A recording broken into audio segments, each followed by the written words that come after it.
I've been asked to speak on emergency then and now, and what is the comparison? What is the difference? You see, the first point is that yes, 1975 Indira Gandhi's emergency was the complete suspension of your constitutional democracy, and that was a declared emergency. What we have today is an undeclared one. And in fact, in certain respects, the attacks on democratic rights and civil liberties are much more severe than they were at that time. Undoubtedly, the emergency of Indira Gandhi in 1975 had various factors that the party had analyzed. Our Central Committee had a separate resolution on why this emergency had come. The crisis, the economic crisis and the crisis of the ruling classes and the path of economic development they were following. There was a great growth of unrest amongst the people. And the highest manifestation of that was the railway strike, the All India Railway strike that preceded just before the emergency. And that showed the anger of the working class against this degree of exploitation. There was infighting within the Congress party. The Congress party lost the elections in Gujarat. There was a big anti-corruption movement that was going on in Bihar under the leadership of Jayaprakash Narayan. And corruption, anti-corruption, anti-Congress, that sentiment among the people was growing. Accompanied with this was the crisis within the ruling party itself, with their groupism and their infighting, and the splits within the Congress between the Indicate and the Syndicate that happened earlier and that followed, and their implication of it on what should be the path for capitalist development and profit maximization for the ruling classes. That was an issue on which there was a great deal of infighting. And then finally came the Allahabad High Court judgment, where the election of Indira Gandhi itself was nullified. And that was the final straw in order to maintain herself and the position and to consolidate herself internally within the Congress and to quell the growing people's movement all across the country, which was having a very anti-Congress, a very, very sharp anti-Congress turn. That emergency was imposed in order to control all that. And in the process, a presidential proclamation was issued. And that resolution was finally discussed in the parliament, even during those days. Comrade A.K. Gopalan from our party, he was released after a week in jail. And his speech there has been very famous. I mean that is what set the tone for the fight against the emergency.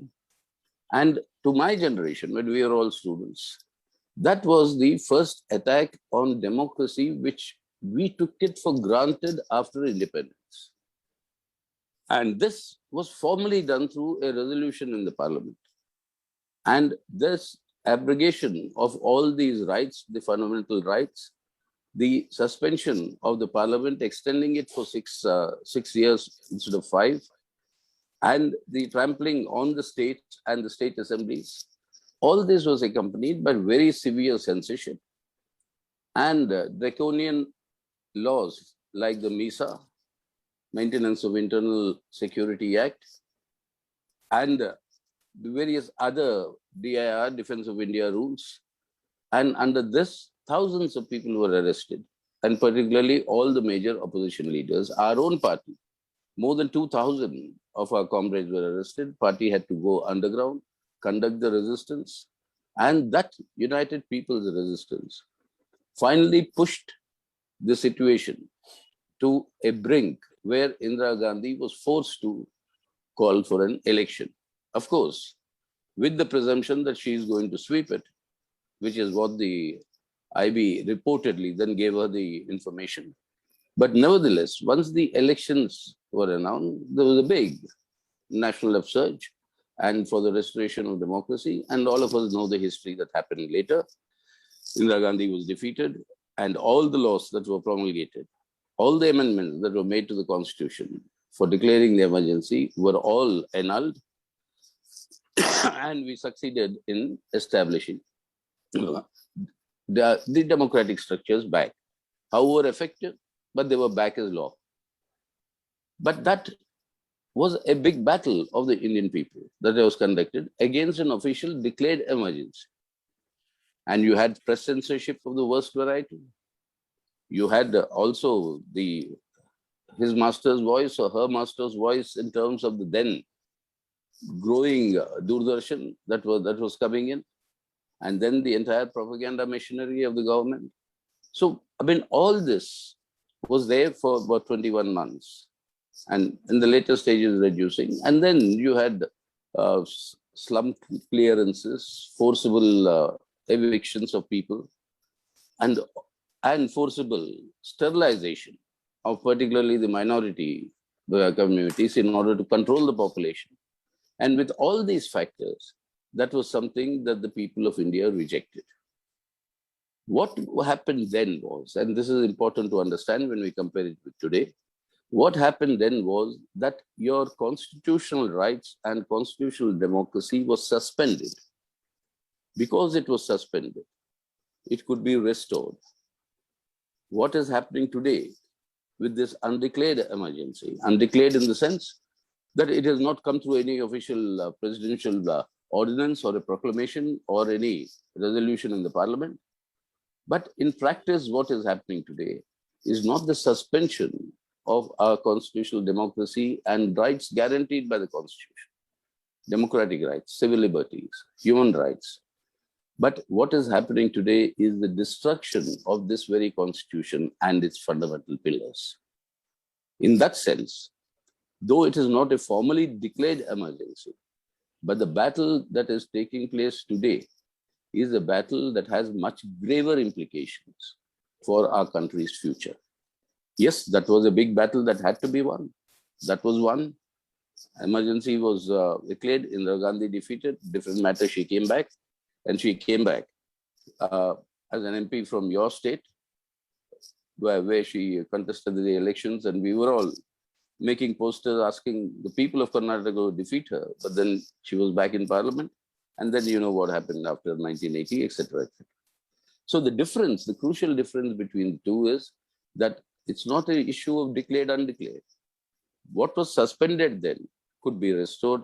What is happening today is destruction. And this destruction has to be stopped and reversed. And that is the battle that we are engaged in today. That is the fundamental difference that we have to understand. Why I'm saying it's a destruction, I'll come to. Yeah. Now, to understand this, why I'm saying it's aimed at destroying this constitution and this constitutional order, we have to go back into the history of our freedom struggle very briefly. That itself is a separate class that will have to be required. So I'm very briefly recapitulating the point so that we understand why do they pose this sort of a danger of destruction of this secular democratic republic under our constitution.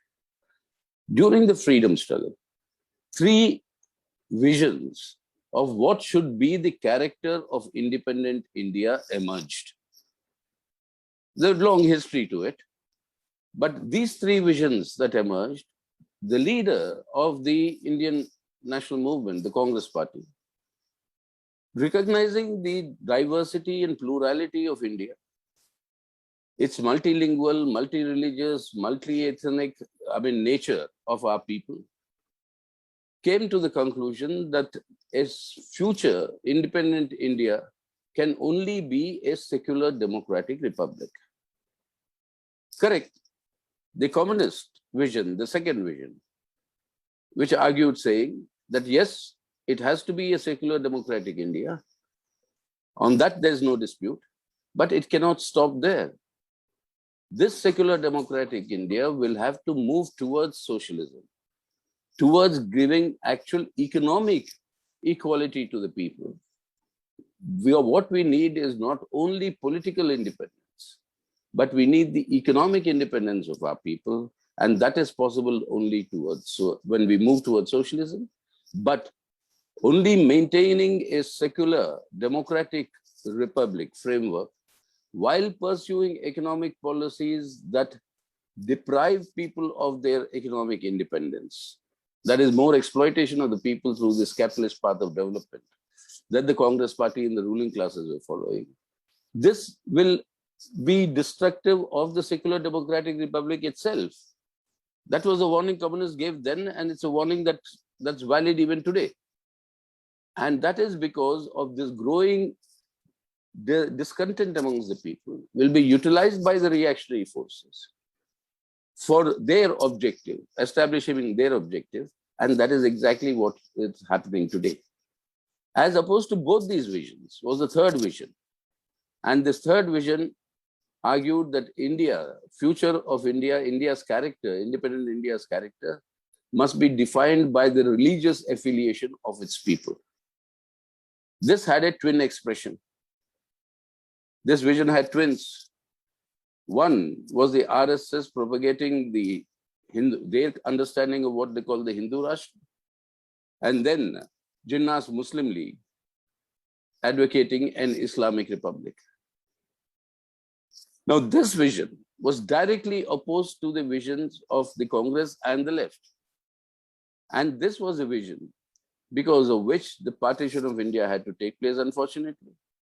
The Islamic Republic of Pakistan was formed, but India and the Indian freedom struggle stood firm and steadfast in saying that India will be a secular democratic republic.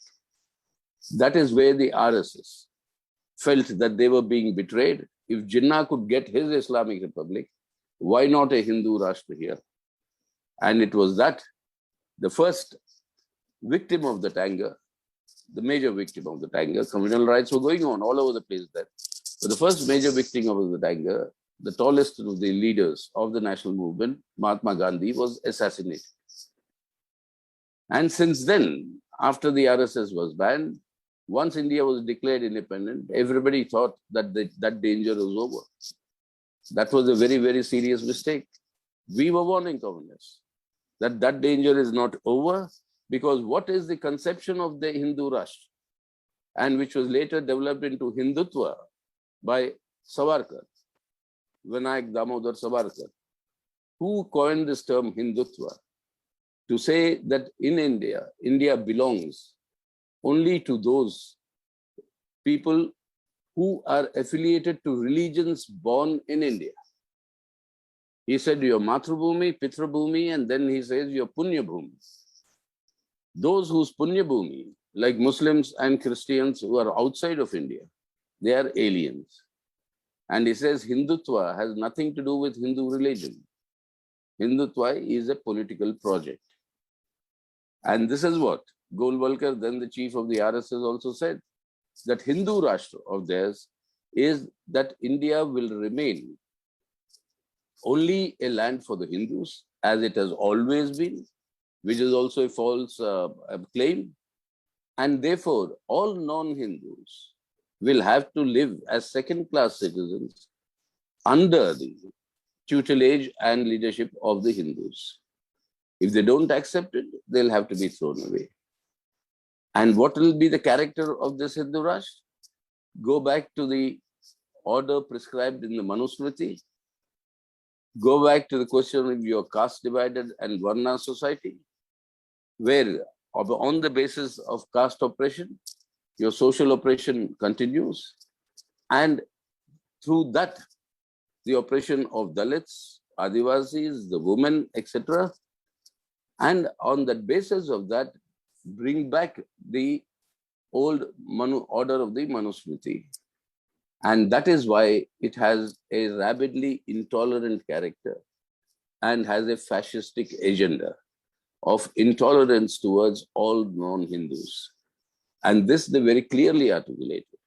We have to learn from Hitler how he achieved this under Nazi Germany, how that attack on the Jews, how the attack on all the non-Germans or the inferior races, as they call, how that was carried out.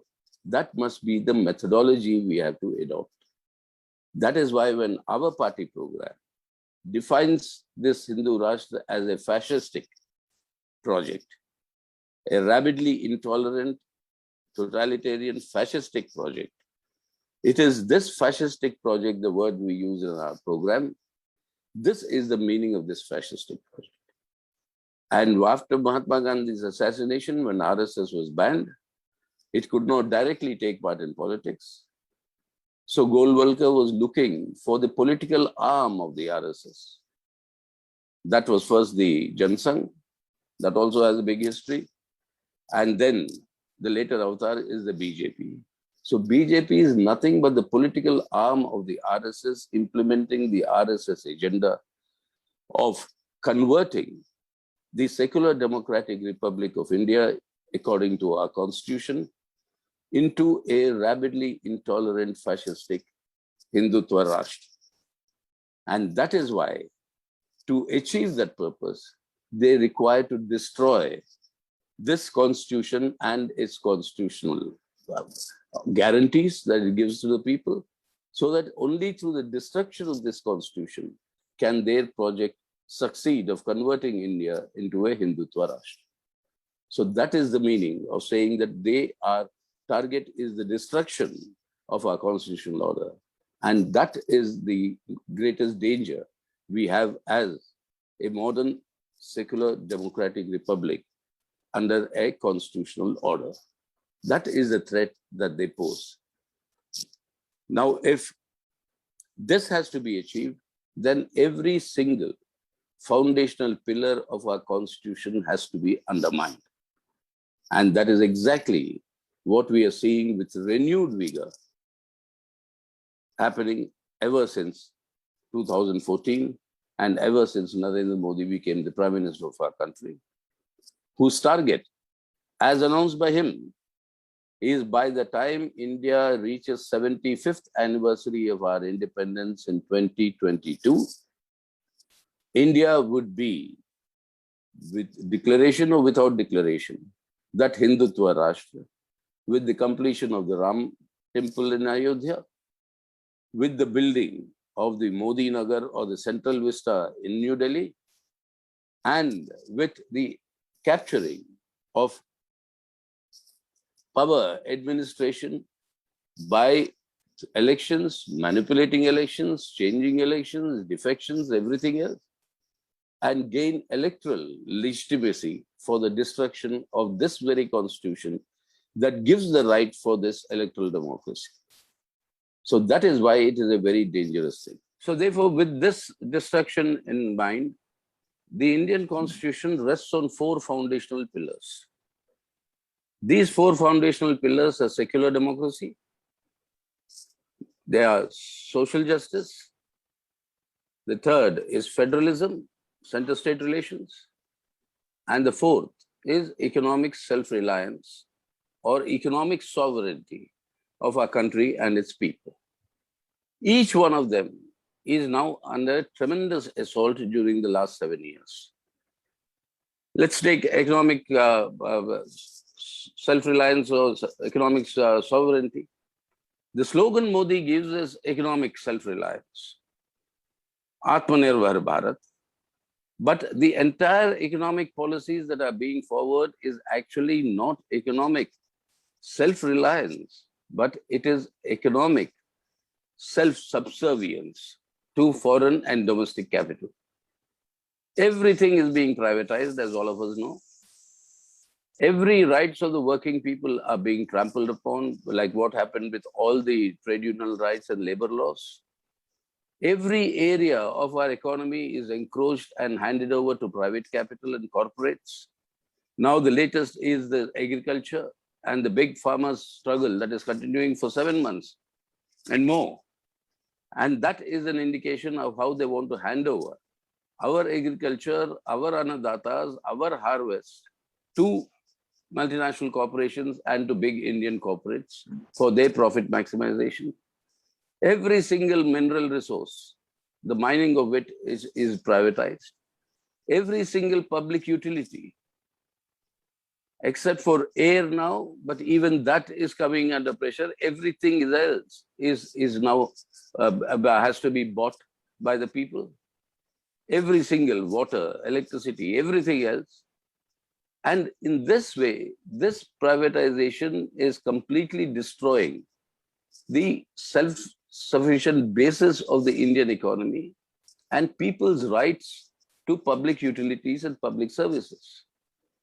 Likewise, this privatization continues in the field of health, which we are seeing having devastating impact during this pandemic, on privatization of education, of every other service that you can think of. What is actually therefore emerged today is the implementation of these neoliberal reforms with a vengeance that is happening in the last 7 years. And in the process, a new nexus has developed in our country. And that nexus is what the Central Committee defined as the corporate communal nexus.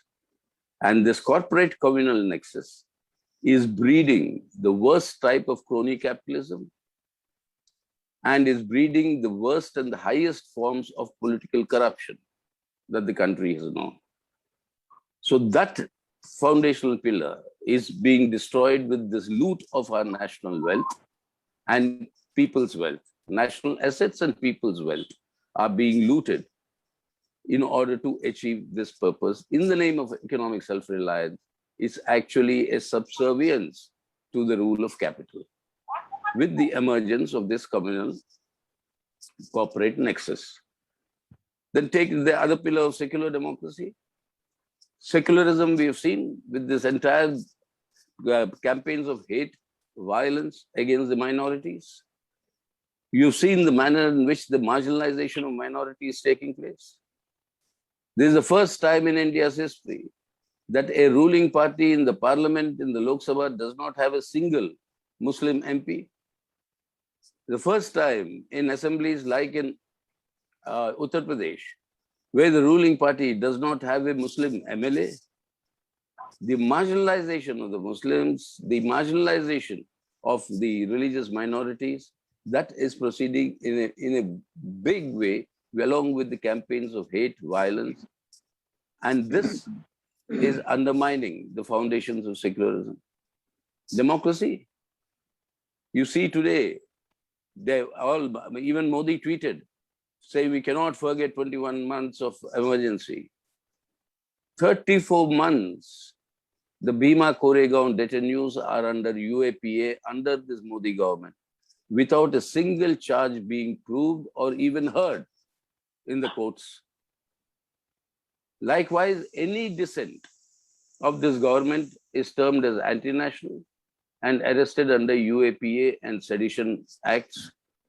So any democratic rights, civil liberties and human rights have today reached the lowest ebb in our country, recognized by all international surveys, whether it's the World Freedom Index, whether it's the World Hunger Index, I mean, in terms of the representative of people.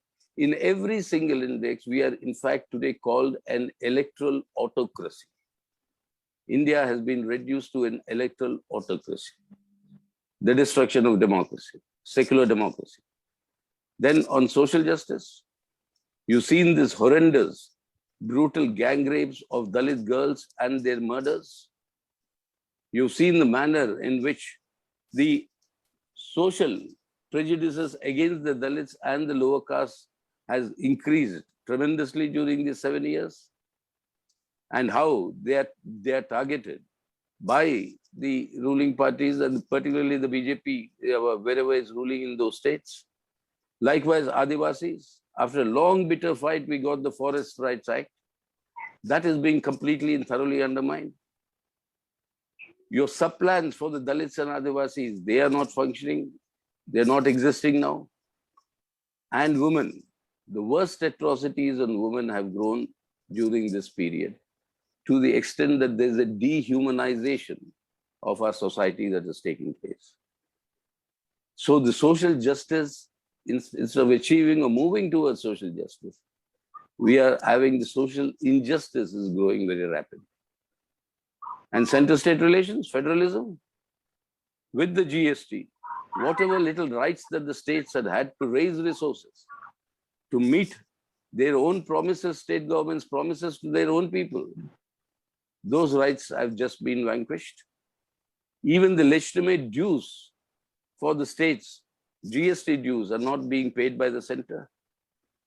The burden of managing the pandemic is shoved onto the state governments without no financial assistance. When Modi himself is collecting in his private trust thousands of crores of rupees, which is unaccountable, the PM cares, whatever the name that is given, but no money is transferred to the states. The rights of the states are trampled upon because in order to establish their fascistic Hindutva Rashtra, they require a unitary state, not a federal state. And to achieve that unitary state, this federalism and the principles of federalism have to be destroyed. And that is what has happened. So all the four fundamental pillars are under tremendous danger of being completely destroyed. But in order to achieve this, it is important that every single independent institution established by the Constitution must be undermined and made dysfunctional. That begins with the Parliament. The least number of days that the Parliament met is during these last 7 years. No discussions in Parliament. Brute majority, things are passed. Rajya Sabha, where they don't have a majority, they bypass using some manipulated clause of a money bill in the Constitution. And in this way, Parliament is rendered ineffective. It's not even today, it's worse than a talking shop. That what we used to complain earlier that it was being reduced. Then you take the Supreme Court or the judiciary. For 2 years now, the challenges to the abrogation of Article 370 are pending without being heard. The challenges to the Citizenship Amendment Act are pending without being heard. The challenges to this electoral bond scheme that is facilitating legalizing political corruption, those have not been taken up. The challenges to the EVM and the functioning, etc., and how that should be done, that is not being taken up. All important cases where the court has to interpret whether the laws passed by the Parliament are in accordance with the Constitution. They are all, on all of that, the judiciary is silent, which means in practice, they are being implemented, even though all of us know they are blatantly anti-constitutional. And likewise, you take the Election Commission. Never have we seen the Election Commission work in such a partisan manner. And despite all complaints, all these things, a free and fair elections have never been held during this period. Till date, the final voting figures also are not available in many cases because of the mismatch between what the returning officers note in each booth and what is registered in the EVMs. So this way, that institution is undermined. Then you see the CBI, the ED, they function more as the arm, political arm of the government. All those who are against this government, cases are swept on them. They are harassed. All those who defect from other parties and join the BJP, they are protected. And it is through this blackmail, brandishment, that they are getting political support of various leaders and various regional parties. Now, this way, all the institutions are being undermined. So this is an assault on our Constitution. That is why I said comparison with the emergency of 75 and now, what was suspended then is being destroyed today. That is the danger we have to face. But at the same time, in order to achieve this, they require to mobilize the people in their support. And for that, the main weapon that they have is this communal polarization. Sharpening of communal polarization is the manner in which they want to consolidate the Hindutva communal vote bank. And through the consolidation of that, through the spread of terror, hatred, poisonous propaganda, they wish to consolidate this to garner and maintain their support base, political and social support base. But at the same time, in order to achieve this, it is also necessary to ensure that they are able to control the people's minds and thinking and people's consciousness. And that is why it is important for them to destroy your modern education, however inadequate it was since independence, but to remove any emphasis on scientific temper and scientific thinking. That is why they have to attack reason. And in place of reason, you have unreason. They have to attack rationality. And in place of rationality, you have irrationality. And that is the essence of the new education policy. That instead of students learning the syncretic character of Indian history, the evolution of our civilization, our history is reduced only to the epic stories of Mahabharata and Ramayana. That is history. Nothing else is history. Our philosophy, which various streams that has come in, with Basavanna from Karnataka, to Adi Shankara, to various streams, to Buddhism, to Jainism, to all the things that had the seeds of a materialist basis. This rich philosophical tradition is to be replaced by Hindu theology. And that is why this thing of talking of Vedic education. And to go back there, that is to condition people's minds so that it is easy for irrationality to triumph. What is the difference between rationality and irrationality? Whatever we see today, we don't understand it fully. There are various things that we need to understand. But those we do not understand, we probe to try and understand. In a rational discourse, we try to understand what is not being understood. But what does irrationality do? That there is no need of any scientific attempt to understand. If you cannot understand, then it is the supernatural. The supernatural, your faith, is what will make you understand, not reason, not rationality. And that is why the attack on scientific temper, the growth of obscurantism, of superstition, and it is this that is creating this sort of a mindset where people can accept, in the name of cow protection laws, killing of Muslims. They can accept, in the name of, abandoning rationality, they can accept all this poisonous propaganda and the attacks on minorities. And it is to condition that, that means control education.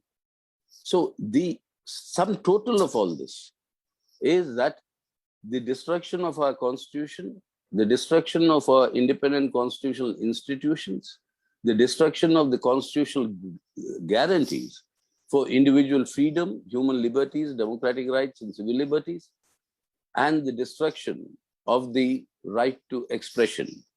Any dissent today is anti-national, therefore you can be jailed.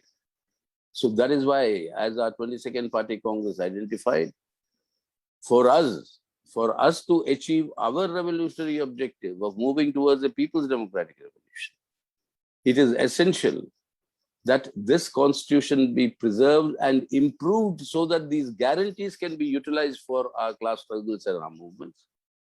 And if that is required, then separating the BJP from control of state power, control of the governments, is the utmost task. That is why the first point of the political line we worked out in the last party congress is that this BJP government should be dislodged. And this attack, in order to achieve this, is not only through electoral tactics, but through the building up of mass struggles and mass movements and sharpening of class struggles. That is happening today. It's happening with this farmers' struggles. It is happening with the working class movements against privatization and against the abrogation of their own rights. It is happening among the students and youth against this growing unemployment and destruction of education. It is happening amongst women against this entire growth of atrocities on women and the crimes against women.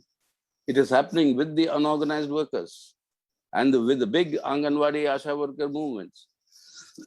All this discontent has to be channelized to ensure the isolation and complete ultimate defeating of the BJP and separating it from the holding the reins of government. Because it is through the holding of the reins of government that they are able to achieve the destruction of this very constitution that gave them the right to form this government. And they want to achieve all this by gaining some sort of an electoral credibility. That is why, what is the general saying today in the country? In an election, whoever may win, but eventually it will be the BJP that will form the government. It happened in your state. It lost the election, but it is in government. It happened in Goa. It's happened in Madhya Pradesh. It's happened in the Northeast in various states. And now they are trying to do the same thing in other non-BJP states like in Punjab, like in Rajasthan, like in Chhattisgarh. They target all non-BJP governments in the state in order to gain an electoral legitimacy for the destruction of this very constitution. That is why, through the combination of our electoral tactics and the building of the broadest possible unity against these communal forces and against the attacks on our constitution, that broadest possible political unity must be built. Along with that can only succeed if we succeed in our independent strength of sharpening the class struggles to achieve our revolutionary objective. That is the meaning of this emergency today. That in order to achieve, the battle has to be won. And the battle is what? The RSS BJP efforts to take India back into the darkness of our past. Our effort to take India forward into the brightness of the future. On this will depend whether we are able to save India as we know of it today, so that we can change India for the better tomorrow. That is the task before us today. That is the task worked out by the Party Congress and the subsequent Central Committee. And that is the task we have to achieve today, that to sharpen our ideological, organizational, and political struggle against the BJP RSS, and to build the broadest possible unity of the working people in their struggles, which is happening with the growth of the cooperation between the working class, the peasantry, and the agricultural labor. The worker-peasant movement is gaining in the country today. And we have to sharpen it much more and to take appropriate tactics whenever the time comes in order to ensure that the BJP is separated from holding the reins of government. So that is the task that is there before us and the party today. And particularly in this very, very, very difficult period of this pandemic, the lockdowns, restrictions on political activity, and where the total mismanagement of this pandemic has led to many, many preventable deaths, the manner in which Modi and the government has handled their Kumbh Melas and their big election rallies and all these things have made matters worse, with new mutants growing in India. And that is how that is going to bypass even the vaccination, even the little vaccination that we have. Till today, I think we are now reaching close to about 6% of our population. And with this rate, it is a very difficult situation we are in. And within this difficult situation, this objective and this purpose and this understanding is something that should be our main concern. And to achieve that today, we have to save this constitution, these constitutional rights, these guarantees, so that we can utilize them for the advancing our revolutionary cause and movement. And that requires the BJP to be separated from government and holding of the state power. So that is the essence of our task today in these conditions. So thank you.